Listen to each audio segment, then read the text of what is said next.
Le Seigneur a mis sur mon cœur en fait une pensée très simple ce soir. On va faire un petit cheminement dans notre raisonnement pour rentrer en fait dans le temps de prière qui vient. Je crois que le Seigneur veut nous bénir ce soir, veut nous conduire dans un temps de prière riche avec... voilà, il a prévu des choses pour nous et on va se laisser conduire. Alors, on va prendre un premier texte dans l'évangile de Jean, chapitre 2, verset 1. Un texte qu'on connaît bien, on en fera plusieurs lectures après, mais comme c'est encore des textes qu'on connaît bien dans les évangiles, je les prendrai pour qu'on puisse gagner un petit peu de temps. Voilà, j'essaierai de faire la lecture un petit peu plus rapidement. Jean, chapitre 2, verset 1.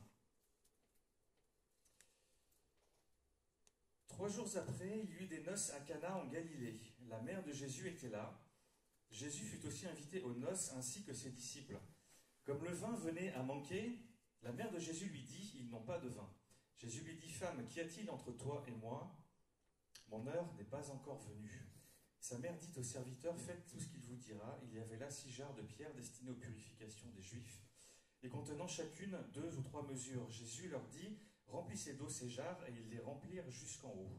Puisez maintenant, leur dit-il, et portez-en à l'organisateur du repas. Et ils lui emportèrent.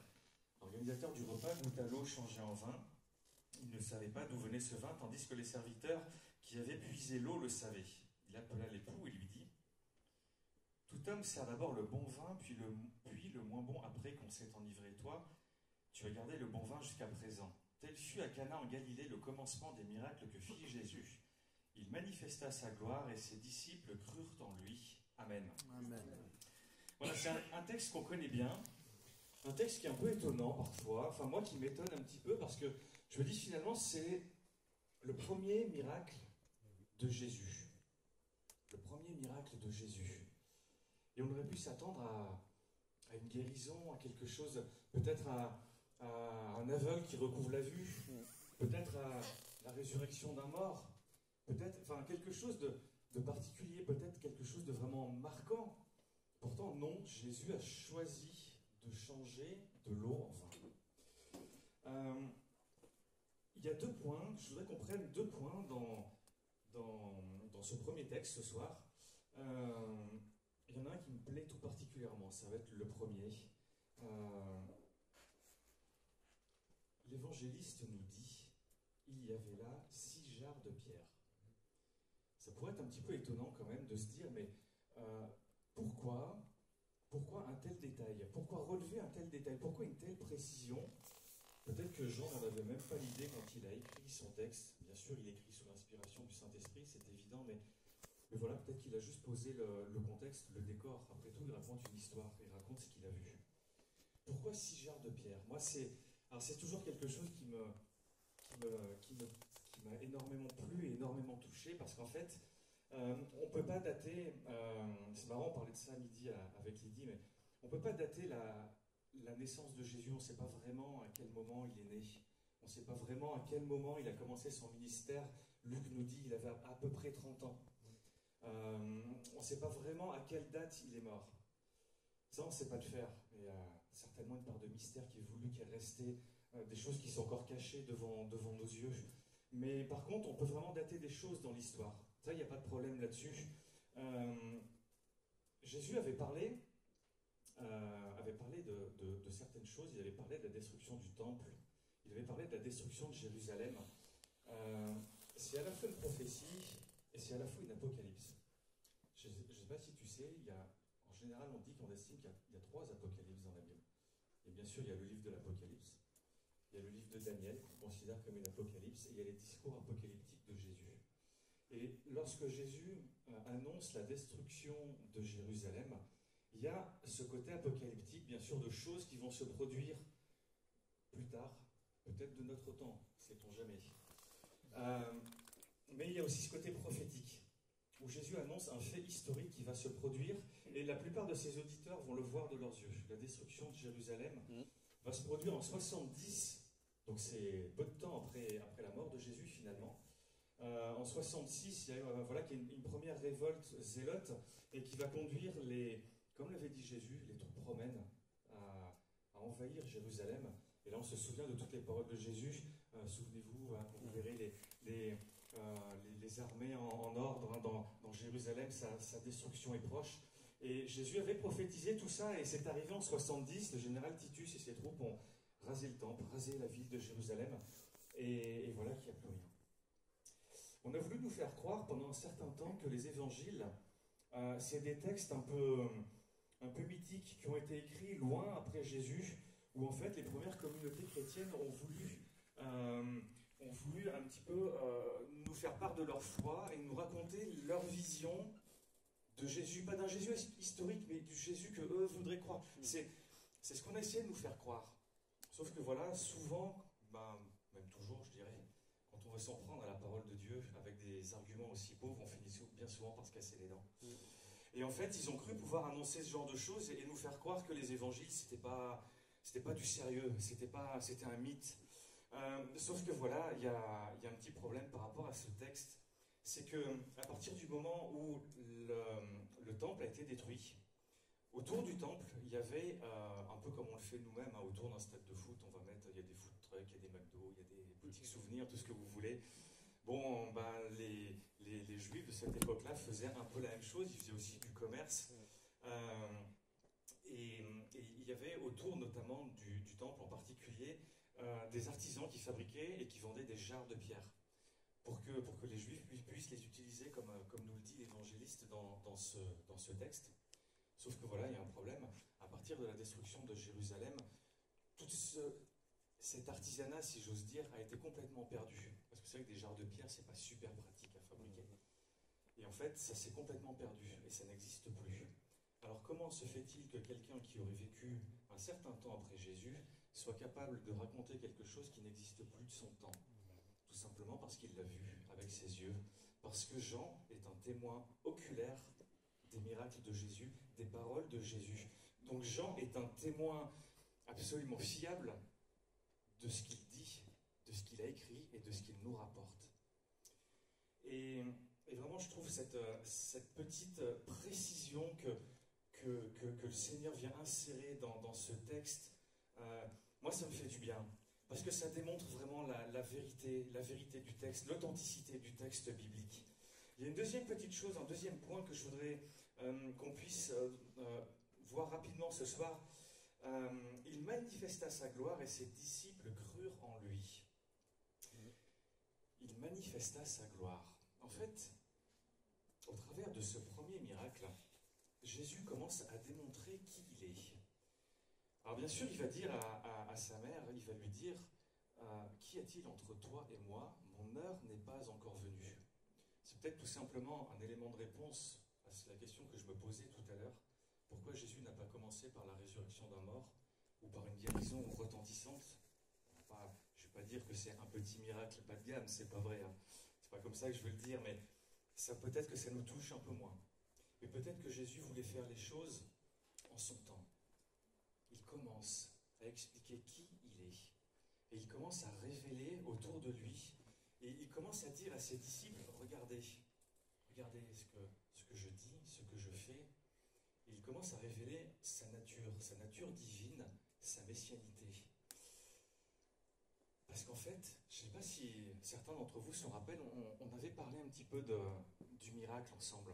J'avais donné un petit peu, il y a quelques temps, quelques mois, je ne me rappelle plus de la date, je n'ai pas regardé, j'avais un petit peu donné ma vision du miracle. Un miracle, ça peut être une action en elle-même. On va prendre un exemple tout bête, une guérison. Forcément, celui qui est malade, pour lui, le miracle, la guérison, c'est nettement suffisant. Il n'y a pas de problème là-dessus. C'est logique, ça se comprend.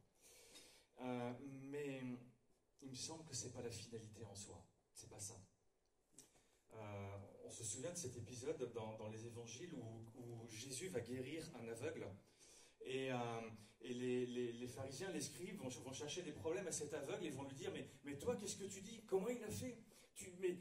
Qu'est-ce que tu dis de lui? Qui c'est? Est-ce que tu vas nous dire que c'est peut-être le Messie? Qu'est-ce que tu nous dis de lui? L'aveugle dit mais moi j'en sais rien, toutes vos questions, j'en sais rien. Je ne sais pas répondre à vos questions. Moi, je sais une chose, c'est que je ne voyais pas, j'étais aveugle et maintenant je vois. Et lui, ça lui suffit. Ça lui suffit, ça se comprend. Dans sa situation, dans sa position, c'est logique. C'était son besoin.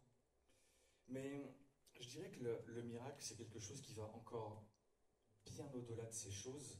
Le livre de la Genèse nous dit que lorsqu'il a fini son œuvre de création, Dieu est rentré dans son repos, dans son sabbat. Et la parole de Dieu ne nous a jamais dit que Dieu en était sorti. Parce qu'en fait, c'est comme s'il disait à Adam et Ève, maintenant, voilà, j'ai fait ces choses-là pour vous, je vous ai mis dans un endroit parfait, maintenant, allez-y, maintenant c'est vous. Moi, je me retire. C'est vous qui allez maintenant composer avec toutes ces choses-là. Et en fait, la vraie définition du miracle, ce qui me touche vraiment, c'est que Dieu sorte de son repos, accepte de sortir de son repos pour venir prendre soin de toi, de ton besoin. Amen. Je crois vraiment qu'on peut même aller encore plus loin parce que finalement, le miracle nous démontre que Dieu, s'il sort de son repos pour s'occuper de chacun d'entre nous, c'est qu'il est vivant, c'est qu'il nous aime, c'est qu'il nous connaît. Le miracle, en fait, une fois qu'on a remonté un peu la chaîne, j'allais dire, le miracle, c'est Dieu, tout simplement. Et vraiment, je crois que au travers de ce texte, Jésus commence à nous montrer qui il est, au travers d'un simple miracle. Alors Jésus peut étancher la soif, apparemment. Il est capable de changer l'eau en vin, finalement pour pas que la noce soit gâchée. Vous imaginez un peu la honte de l'organisateur qui va devoir expliquer à tout le monde que voilà, il s'est loupé et c'est fini, c'est gâché. Mais Jésus est là et Jésus va prendre soin de cette situation. Jésus est capable même d'étancher la soif au cours d'un mariage. Il y a ce verset qui nous dit, le dernier jour, c'est Jean 7, 37, le dernier jour, le grand jour de la fête, Jésus debout s'écria, si quelqu'un a soif, qu'il vienne à moi et qu'il boive. Celui qui croit en moi, des fleuves de vie couleront de son sein. Comme dit l'Écriture, il dit cela de l'Esprit, qu'allait recevoir ceux qui croiraient en lui. Car l'Esprit n'était pas encore donné parce que Jésus n'avait pas encore été glorifié. Francis avait partagé une petite expérience avec moi il y a quelques temps. Il m'avait parlé d'un épisode où au Niger, il avait eu particulièrement soif.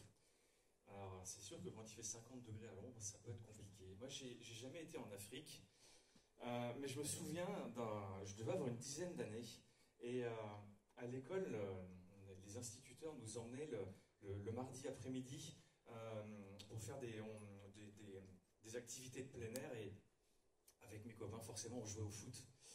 Et c'était pas une simple partie de foot, on avait 10 ans, et on jouait notre finale de Coupe du Monde tous les mardis. On était à fond là-dedans, et vraiment, et à tel point qu'un jour, je m'étais pas rendu compte qu'il faisait particulièrement chaud. Et je me souviens encore aujourd'hui, il était vraiment temps que ça s'arrête, quoi. Il fallait vraiment que ça s'arrête parce que je commençais vraiment à ressentir des effets particuliers de la soif. Et on buvait juste de l'eau après à la fontaine publique sur le chemin de l'école. Aujourd'hui, si un institut fait ça, il finirait au moins en garde à vue. Mais enfin bon, dans ces temps-là, c'était comme ça. Et je me souviens de cet épisode où j'avais eu vraiment, moi aussi, très très soif. Je me rappelle encore aujourd'hui.